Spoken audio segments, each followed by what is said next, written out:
So guys, for the first method, you want to head over to search and type in services. Click on it. And then once you're on this, you want to click on any service one time and then click on P on your keyboard. Now you want to find print spooler. Here it is, double click on it. Make sure that you have the startup type on automatic and then click on start, which will now make the service status running. And then click on OK. Now you want to click on restart. You want to restart the print spooler service. See if that fixes your problem. If that's still not working, then for the second method, you want to double click on print spooler. You want to change your startup type to disabled and then click on stop. We're going to stop the print spooler service and then click on OK.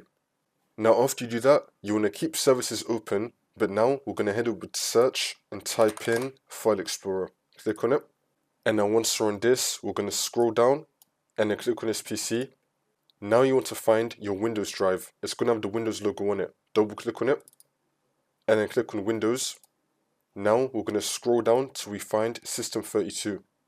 Here it is, double click on this. Now we're going to find a folder called Spool. We're going to scroll down till we find Spool, double click on this. Now we're going to double click on Printers and then continue. You want to delete everything in this Printers folder. So let's just say that I have this in my printer folder. I'm going to highlight it and then delete it. So again, here's the file path. Delete everything in the printers folder. Now once you delete everything in the printers folder, we're going to come back to services. You want to find print spooler, double click on it. Change your startup type to automatic. Click on OK. Double click on it again. And then click on start, which will now make the service status running. And then click on OK. And this should now fix your problem. If the problem is still not fixed, then just do a simple restart of your computer, and then this should now fix your problem.